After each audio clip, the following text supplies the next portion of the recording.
Okay, so you're gonna hit import image. And what should happen is just your files should all of a sudden pop up. And then you're gonna have this list of files here. You can see right here where it says screenshot at 11:25 a.m. So I'm gonna click on that. I'm gonna hit open. And then I'm gonna hit done, because now that's the one that I want.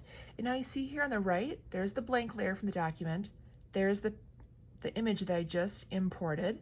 And so I have this that I can use as my source image to trace. So the next part to do was, now I'm gonna hit plus, so I wanna have one layer above.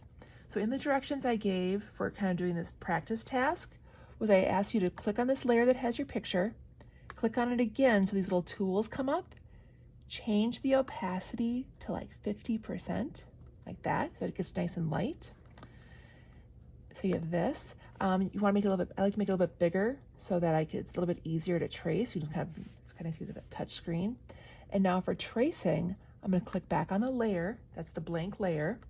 And I told you that I like to use the technical pen. I can click on there again and I'll get my sizing. I'm maybe going to do it a little bit smaller.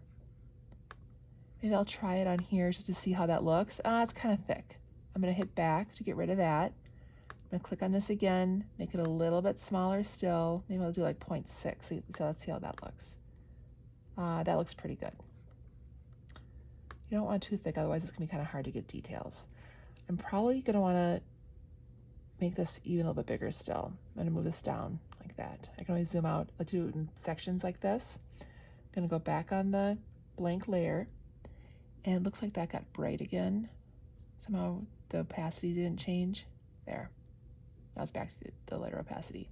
So there, I'm on the technical pen. I have it at black. If I want to change the color, I could click on this and change the color if I wanted to, but I don't want to. Now look, then you can use your finger.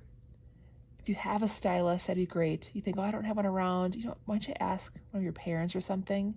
Sometimes you get like free little stylus or things for screens to touch. You may not even know that you even have one around the house. So I can do this. If I want to move things up, I can kind of go like this. See, if I kind of use two fingers at once, it doesn't draw. It lets me move it around. But then when I go back to using one finger, it draws again. And then you kind of continue on with finishing the drawing. I'm not going to do the whole thing because with talking, it would take a long time, and I probably won't do as good of a job because I'll be hurrying.